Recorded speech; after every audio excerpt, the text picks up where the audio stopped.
AP CM Jagan తన సొంత నియోజకవర్గం పులివెందులలో బిజీగా గడిపారు. పలు అభివృద్ధి పనులకు ప్రారంభోత్సవాలు చేశారు.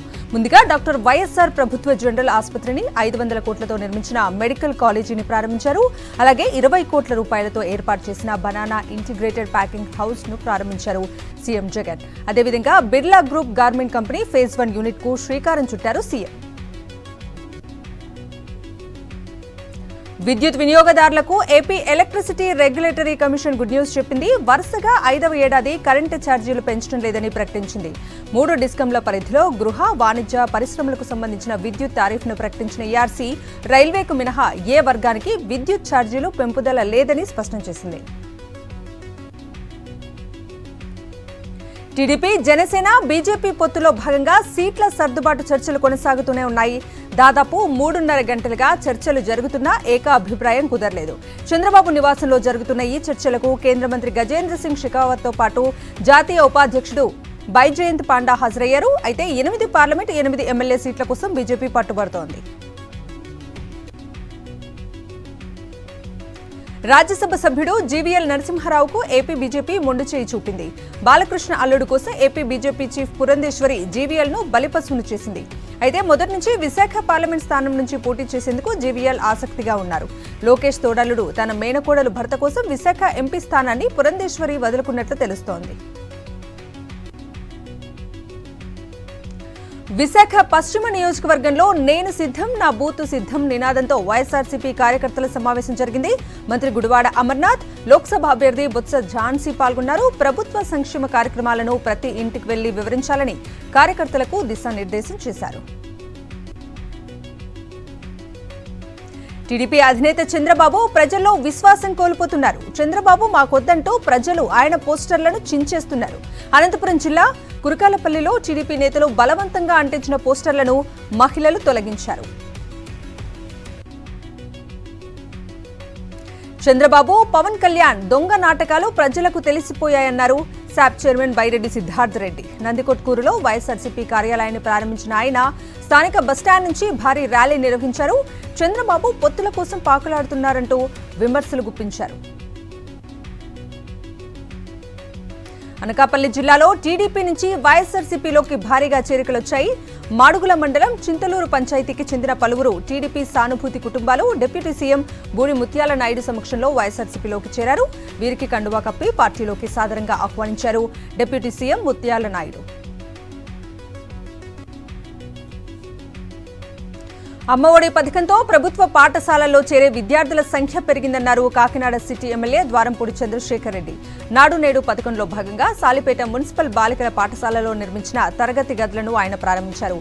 బడుల రూపురేఖలను సీఎం జగన్ మార్చేశారని అన్నారు. అనంతపురంలో పర్యటిస్తున్న నారా లోకేష్ కు చేదు అనుభవం ఎదురైంది. టీడీపీ, జనసేన పొత్తులపై సొంత పార్టీ నేతలు తీవ్ర అసంతృప్తి వ్యక్తం చేశారు. అనంతపురం అర్బన్ టికెట్ ను టీడీపీ నేత ప్రభాకర్ చౌదరి, జనసేన నేత టీసీ వరుణ్ ఆశిస్తున్నారు. అయితే టికెట్ తమకే అంటూ టీడీపీ, జనసేన నేతలు నారా లోకేష్ సమక్షంలోనే కొట్టుకున్నారు. రఘురామకృష్ణరాజు రాజకీయ జీవితం సందిగ్ధంలో పడింది. ఎప్పుడు ఏ పార్టీలో ఉంటాడో తెలియని రఘురామకృష్ణను టీడీపీ, జనసేన, బీజేపీ పార్టీలు పక్కన పెట్టాయి. నర్సాపురం ఎంపీ అభ్యర్థిగా తాను ప్రకటించుకున్నప్పటికీ కూటమి పార్టీలు స్పందించడం లేదు. రఘురామకృష్ణ పేరుకు బదులుగా మాజీ మంత్రి, బీజేపీ నేత కృష్ణంరాజు భార్య శ్యామల పేరును కూటమి నేతలు పరిశీలిస్తున్నట్లు తెలుస్తోంది. అనంతపురం జిల్లాలో వైఎస్ఆర్సీపీ రాయదుర్గం సమన్వయకర్త మెట్టు గోవిందరెడ్డి ఎన్నికల ప్రచారం నిర్వహించారు. రాయదుర్గం పట్టణంలో ప్రతి ఇంటికి వెళ్లి వైఎస్ఆర్సీపీ ప్రభుత్వం అందిస్తున్న సంక్షేమ పథకాల అమలు తీరును ఆరా తీస్తూ వాటి ద్వారా ఎంత లబ్ధి చేకూరిందో వివరించారు. వచ్చే ఎన్నికల్లో సీఎం జగన్ ను మరోసారి గెలిపించాలని ప్రజలను కోరారు. అన్నమయ్య జిల్లా రైల్వే కోడూరులో 12 కోట్ల 50 లక్షల రూపాయల వ్యయంతో చేపట్టిన వాగేటి కోనా రిజర్వాయర్ కట్ట మరమ్మతు పనులు పూర్తయ్యాయి. ఈ సందర్భంగా పూర్తయిన కట్టను ఏపీ ప్రభుత్వ కోరుముట్ల శ్రీనివాసులు ప్రారంభించారు. అనంతపురం రైల్వే కోడూరులో వైఎస్ఆర్సీపీ సోషల్ మీడియా బృందంతో సమావేశంలో పాల్గొన్నారు. విజయనగరం జిల్లా శృంగవరపుకోట మండల తలారిలో నూతనంగా నిర్మించిన గ్రామ సచివాలయాన్ని ఎమ్మెల్యే కడుబండి శ్రీనివాసరావు ప్రారంభించారు. ప్రజల సంక్షేమం, అభివృద్ధి లక్ష్యంగా వైఎస్ఆర్సీపీ ప్రభుత్వం పథకాలను అమలు చేస్తోందన్నారు. అవినీతికి తావు లేకుండా పథకాలను అందిస్తున్న సీఎం జగన్ ప్రభుత్వాన్ని మరోసారి ఆశీర్వదించాలని ప్రజలను కోరారు MLA Kadubandi. Doctor BR Ambedkar Konaseema జిల్లా ముమ్మడివరం నియోజకవర్గం కాట్రేనికోన మండలంలో పలు అభివృద్ధి కార్యక్రమాలను ఎమ్మెల్యే పొన్నాడ వెంకట సతీష్ కుమార్ ప్రారంభించారు.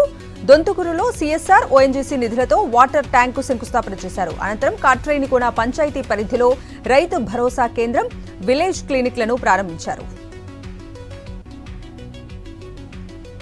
డాక్టర్ బిఆర్ అంబేద్కర్ కోనసీమ జిల్లా అమలాపురం పట్టణంలోని జిల్లా పరిషత్ హైస్కూల్లో అంతర్జాతీయ మహిళా దినోత్సవ వారోత్సవాలు ఘనంగా జరిగాయి. అమలాపురం వైఎస్ఆర్సీపీ మహిళా అధ్యక్షురాలు కొల్లాటి దుర్గాభాయ్ అధ్యక్షతన వారోత్సవాలు నిర్వహించారు. మహిళలు అన్ని రంగాల్లో ముందున్నారని, మహిళల ఉన్నతిపై పలువురు ప్రసంగించారు. వైఎస్ఆర్సీపీ హయాంలో అన్ని వర్గాలకు మేలు జరిగిందన్నారు ఎమ్మెల్యే జక్కంపూడి రాజా. తూర్పుగోదావరి జిల్లా రాజానగరం నియోజకవర్గంలో పలు అభివృద్ధి కార్యక్రమాల ప్రారంభోత్సవంలో ఆయన పాల్గొన్నారు. కాటవరం, చిన్నకొండపూడి గ్రామాల్లో నిర్మించిన విద్యుత్ ఉప కేంద్రాలను ప్రారంభించారు. రైతులకు ఉచితంగా నాణ్యమైన విద్యుత్ను అందించేలా చర్యలు తీసుకుంటామన్నారు. నవరత్నాలు పేదలందరికీ ఇళ్ల పథకం లబ్ధిదారులకు ఇల్లు నిర్మిస్తామన్నారు కాకినాడ ఎమ్మెల్యే ద్వారంపూడి చంద్రశేఖర్ రెడ్డి. కాకినాడలో 9.40 కోట్ల రూపాయలతో పలు అభివృద్ధి పనులకు ఆయన శంకుస్థాపనలు, ప్రారంభోత్సవాలు చేశారు. కాకినాడలో 30,000 మంది లబ్ధిదారులకు ఇళ్ల స్థలాలు మంజూరు చేశామన్నారు ద్వారంపూడి. చిత్తూరు జిల్లా జీడినెల్లూరు నియోజకవర్గంలో మంత్రి పెద్దిరెడ్డి రామచంద్రారెడ్డి పర్యటించారు. పెనుమూరులో నూతనంగా ఏర్పాటు చేసిన చిత్తూరు జిల్లా సహకారం కేంద్ర బ్యాంక్ను ఆయన ప్రారంభించారు. అనంతరం వెదురుకుప్పంలో 40 లక్షల రూపాయలతో నూతనంగా నిర్మించనున్న పంచాయతీరాజ్ ప్రధాన రహదారికి భూమి పూజ చేశారు. వైఎస్ఆర్సీపీతోనే అభివృద్ధి సాధ్యమవుతుందన్నారు కర్నూలు సమన్వయకర్త ఇంతియాజ్ బాషా. కర్నూలు నగరంలోని 4వ వార్డులో ఎమ్మెల్యే హఫీజ్ ఖాన్, ఇంతియాజ్ పలు అభివృద్ధి పనులకు శ్రీకారం చుట్టారు. 4వ వార్డులో రోడ్లు, కాలువల నిర్మాణం చేపట్టి వాటికి శంకుస్థాపనలు చేశారు. రాష్ట్రంలో 2024 ఎన్నికల్లో వైఎస్ఆర్సీపీ మరోసారి గెలిపించాలని ఇంతియాజ్ బాషా కోరారు. నంద్యాల జిల్లా ఆలగడ్డ మండలంలో పలు అభివృద్ధి కార్యక్రమాలను ప్రారంభించారు ఎమ్మెల్యే గంగుల బ్రిజేంద్రారెడ్డి. తాండా గ్రామంలో సచివాలయం, సీసీ రోడ్లతో పాటు 4 కోట్ల రూపాయలతో నిర్మించిన బ్రిడ్జ్ ని ప్రారంభించారు. గ్రామ, వార్డు సచివాలయాల ద్వారా సీఎం జగన్ గ్రామ స్వరాజ్యం తీసుకొచ్చారన్నారు ఎమ్మెల్యే. అనంతపురం జిల్లా ఆలమూరు జగనన్న కాలనీ వద్ద అమ్మపాల డైరీని మంత్రి రోజా ప్రారంభించారు. 5 ఎకరాలలో 20 కోట్ల రూపాయల సొంత నిధులతో మహిళా సాధికార పాల డైరీని రాప్తాడ్ ఎమ్మెల్యే తోపుదుర్తి ప్రకాష్ రెడ్డి ఏర్పాటు చేశారు. అమ్మపాల డైరీని మహిళా పాడి రైతులకు అంకితం చేస్తూ గిఫ్ట్ డీడ్ డాక్యుమెంట్లను మహిళలకు అందజేశారు.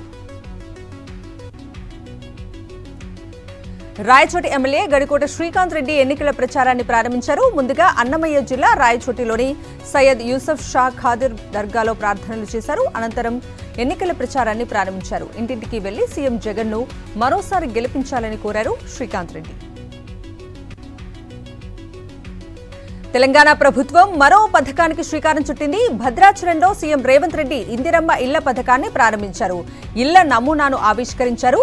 మహిళల పేర్ల మీదే ఇల్లు నిర్మించి ఇస్తామన్నారు CM Revanth Reddy. Double bedroom ఇళ్ల పేరుతో కేసీఆర్ 10 ఏళ్లు మోసం చేశారని ఆరోపించారు సీఎం రేవంత్ రెడ్డి. పేదల కలల మీద కేసీఆర్ ఓట్ల వ్యాపారం చేశారని మండిపడ్డారు. ప్రజా ప్రభుత్వం అధికారంలోకి వచ్చాక ఇచ్చిన హామీలు 90 రోజుల్లోనే అమలు చేస్తున్నామన్నారు సీఎం రేవంత్ రెడ్డి. బీఆర్ఎస్ అధినేత కేసీఆర్ నల్గొండ పార్లమెంట్ నియోజకవర్గ ముఖ్య నేతలతో భేటీ అయ్యారు. లోక్సభ అభ్యర్థి ఎంపికపై చర్చించారు. త్వరలో ఎంపీ అభ్యర్థులను కేసీఆర్ ప్రకటిస్తారని బీఆర్ఎస్ వర్గాలు చెబుతున్నాయి. ఇప్పటికే 4 స్థానాలకు క్యాండిడేట్లను ప్రకటించిన ఆయన నల్గొండ స్థానంపై కసరత్తు చేస్తున్నారు. గతంలో 30 ఏళ్ల వరకు ప్రాజెక్టులు పూర్తయ్యేవి కావని, బీఆర్ఎస్ హయాంలోనే ప్రాజెక్టుల నిర్మాణం జరిగిందన్నారు మాజీ మంత్రి హరీష్ రావు. సిద్దిపేటలో పర్యటించిన ఆయన ఆంజనేయ స్వామి ఆలయంలో ప్రత్యేక పూజలు చేశారు. గణేష్ నగర్లో కళ్యాణ మండపాన్ని, చిన్నకోడూరులో గౌడ కమ్యూనిటీ హాల్ను ఆయన ప్రారంభించారు. తెలంగాణలో రేపు కేంద్ర హోంమంత్రి అమిత్ షా పర్యటనలో మార్పులు జరిగాయి. ముందస్తు షెడ్యూల్లో ఉన్న భాగ్యలక్ష్మి అమ్మవారి దర్శనం ప్రోగ్రాం రద్దు అయినట్లు తెలుస్తోంది. పార్టీ ముఖ్య నేతలతో అమిత్ షా భేటీ కానున్నారు. నేతల మధ్య సమన్వయం, ఎన్నికల్లో వెన్నుపోట్ల భయంపై చర్చించనున్నట్లు సమాచారం. తెలంగాణ బీజేపీ నేతల కోఆర్డినేషన్ వైఫల్యంపై ఇప్పటికే అధిష్టానానికి రిపోర్ట్ అందినట్లు తెలుస్తోంది. ఆదిలాబాద్ బీజేపీలో మాజీ ఎంపీ నగేష్ చేరిక కాకరేపుతోంది. నగేష్ ను బీజేపీలో చేర్చుకోవటాన్ని ఆదిలాబాద్ బీజేపీ నేతలు వ్యతిరేకిస్తున్నారు. నగేష్ చేరికపై అభ్యంతరాలను ఆదిలాబాద్ బంజారా నేతలు అధిష్టానం దృష్టికి తీసుకువెళ్లారు. పార్టీలో ఆది నుంచి పనిచేసిన వారికి కాకుండా ఇటీవల చేరిన వారికి ఆదిలాబాద్ లోక్సభ టికెట్ ఇవ్వొద్దని కోరారు. లోక్సభ ఎన్నికల వేళ తెలంగాణ కాంగ్రెస్ లో ఫ్యామిలీ పాలిటిక్స్ జరుగుతున్నాయి. కొడుకు రఘువీర్ రెడ్డికి నల్గొండ పార్లమెంట్ టికెట్ ఇప్పించుకోవడంలో కాంగ్రెస్ సీనియర్ నేత జానారెడ్డి సక్సెస్ అయ్యారు. దీంతో తమ వారసుల కోసం పలువురు కీలక నేతలు పావులు కదుపుతున్నారు. భువనగిరి టికెట్ కోసం కోమిటిరెడ్డి బ్రదర్స్ తీవ్ర ప్రయత్నాలు చేస్తున్నారు. అన్న కొడుకు సూర్యపవన్ రెడ్డి కోసం వెంకటరెడ్డి లాబియింగ్ చేస్తుండగా భార్య లక్ష్మికి టికెట్ ఇప్పించేందుకు రాజ్ గోపాల్ రెడ్డి తీవ్రంగా ప్రయత్నిస్తున్నారు. హన్మకొండ జిల్లా కమలాపూర్ మండలానికి చెందిన రైతులు రోడ్డెక్కారు. కరీంనగర్ ప్రధాన రహదారిపై బైఠాయించి నిరసన తెలిపారు. సాగునీరు లేక పంటలు ఎండిపోతున్నాయని వాపోయారు. ప్రభుత్వం స్పందించి ఆయకట్టుకు నీరు అందించాలని డిమాండ్ చేశారు. పల్నాడు జిల్లా అచ్చంపేటలో దొంగలు రెచ్చిపోయారు. వరుసగా 3 చోట్ల చోరీకి పాల్పడ్డారు. ఆంజనేయ స్వామి ఆలయంలో హుండీలోని నగదు ఎత్తుకెళ్లారు. అలాగే కిరాణా షాప్లో డబ్బు ఎత్తుకెళ్లారు దొంగలు. ఆ దృశ్యాలన్నీ సీసీ కెమెరా ఫుటేజ్లో నమోదయ్యాయి. బాధితుల ఫిర్యాదుతో పోలీసులు విచారిస్తున్నారు. సిఐబి మాజీ డీఎస్పీ ప్రణీత్ రావుపై పంజగుట్ట పోలీసులు దర్యాప్తు కొనసాగిస్తున్నారు. ఇప్పటికే పలు సెక్షన్ల కింద ఎఫ్ఐఆర్ నమోదు చేశారు పోలీసులు. సిరిసిల్ల హెడ్ క్వార్టర్స్ వదిలి వెళ్లొద్దంటూ ప్రణీత్ రావును ఉన్నతాధికారులు ఆదేశించారు. తెలంగాణలో గొర్రెల స్కామ్ కేసులో ఏసీబీ విజిలెన్స్ అధికారులు దర్యాప్తు ముమ్మరం చేశారు. పశుసంవర్ధక శాఖలో పనిచేస్తున్న 4 అధికారులను ఇప్పటికే అరెస్ట్ చేసిన ఏసీబీ వారిచ్చిన సమాచారంతో మరికొందరి పాత్ర ఉన్నట్లు గుర్తించింది. పశుసంవర్ధక శాఖలో పనిచేస్తున్న జేడీ, ఏడీ పాత్రపై ఆరా తీస్తోంది. 2,10,00,000 రూపాయలు ప్రైవేట్ వ్యక్తుల అకౌంట్లకు బదిలీ అవడంపై దర్యాప్తు చేపట్టారు. భద్రాద్రి కొత్తగూడెం జిల్లా అశ్వరావుపేటలో అగ్ని ప్రమాదం జరిగింది. షార్ట్ సర్క్యూట్ కారణంగా పూరిల్లు దగ్ధమైంది. గ్యాస్ సిలిండర్ పేలటంతో మంటలు ఎగిసిపడ్డాయి. కట్టుబట్టలతో రోడ్డున పడ్డామంటూ బాధితులు కన్నీరు పెట్టుకున్నారు. బెంగళూరు రామేశ్వరం కెఫేలో జరిగిన పేలుళ్లతో జగిత్యాలకు లింక్ ఉన్నట్లు వెలుగులోకి వచ్చింది. ఈ ఘటనలో నిషేధిత పీఎఫ్ఐ కార్యదర్శి అబ్దుల్ సలీం హస్తం ఉన్నట్లు ఎన్ఐఏ అనుమానిస్తోంది. ఈ క్రమంలోనే జగిత్యాల జిల్లా కేంద్రానికి చెందిన సలీంను ఏపీలోని కడప జిల్లా మైదుకూరు మండలంలో ఎన్ఐఏ అరెస్ట్ చేసింది. భారత్లో సాంకేతిక విప్లవాన్ని మహిళలే ముందుండి నడిపిస్తారన్నారు ప్రధాని నరేంద్ర మోదీ. ప్రపంచంలో కమర్షియల్ విమానాలు నడిపే మహిళా పైలట్ల సంఖ్య మన దేశంలోనే ఎక్కువని తెలిపారు. ఢిల్లీలో జరిగిన స్వశక్తి నారీ వికసిత్ భారత్ కార్యక్రమంలో పాల్గొన్నారు ప్రధాని. దేశవ్యాప్తంగా 1000 మంది మహిళలకు డ్రోన్లను పంపిణీ చేశారు. నమో డ్రోన్ దీదీ పథకం కింద డ్రోన్లను అందుకున్న మహిళలు దేశవ్యాప్తంగా ఒకేసారి వీటిని ఎగిరేసి తమ నైపుణ్యాన్ని ప్రదర్శించారు. లోక్సభ ఎన్నికలు సమీపిస్తున్న వేళ రాజకీయ పార్టీలో చేరికలు జోరందుకున్నాయి. రాజస్థాన్లోని చురు బీజేపీ ఎంపీ రాహుల్ కుష్వాన్ కాంగ్రెస్ లో చేరారు. ఇదే స్థానం నుంచి వచ్చే లోక్సభ ఎన్నికల్లో ఆయన పోటీ చేసే అవకాశం ఉంది. బీజేపీ టికెట్ ఇవ్వకపోవడంతో కాంగ్రెస్ లో చేరారు కుష్వాన్. ఈ సీటును పారా ఒలింపియన్ దేవేంద్ర జజారియాను కేటాయించింది కమలం హైకమాండ్. బీహార్ మాజీ ముఖ్యమంత్రి రబ్రీ దేవి ఎమ్మెల్సీ ఎన్నికలకు నామినేషన్ దాఖలు చేశారు. ఆర్జేడీ చీఫ్ లాలూ ప్రసాద్ యాదవ్ 2 కుమారులు తేజస్వి, తేజ్ ప్రతాప్ యాదవ్ తో కలిసొచ్చి నామినేషన్ వేశారు రబ్రీ. బీహార్లోని 11 ఎమ్మెల్సీ స్థానాలకు ఈ నెల 21న పోలింగ్ జరగనుంది. విపక్ష మహాకూటమి తరఫున రబ్రీ దేవి సహా 5 అభ్యర్థులు మండలి బరిలో నిలిచారు. ఎమ్మెల్సీ ఎన్నికల్లో 5 స్థానాల్లో గెలుస్తామని ధీమా వ్యక్తం చేశారు బీహార్ మాజీ డిప్యూటీ సీఎం తేజస్వి యాదవ్.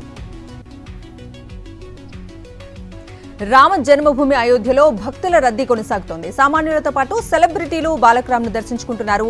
రాజస్థాన్ ముఖ్యమంత్రి భజన్ లాల్ కేబినెట్ మంత్రులతో కలిసొచ్చి రామ్ లల్లాను దర్శించుకున్నారు. ఎన్నికల కమిషనర్ల నియామక అంశం సుప్రీంకోర్టుకు చేరింది. కేంద్రం తెచ్చిన కొత్త చట్టం ప్రకారం ఈసీల నియామకాలు జరగకుండా అడ్డుకోవాలంటూ పిటిషన్ దాఖలు చేసింది కాంగ్రెస్ పార్టీ. 2023 నాటి తీర్పును అనుసరించి ఈ నియామకాలు చేపట్టేలా ఆదేశాలివ్వాలని కోరింది.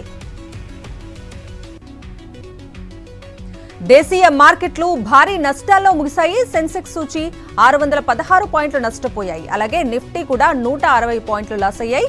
అంతర్జాతీయంగా కీలక రంగాల్లో అమ్మకాల కారణంగా మార్కెట్లు నష్టాలను చవిచూశాయి.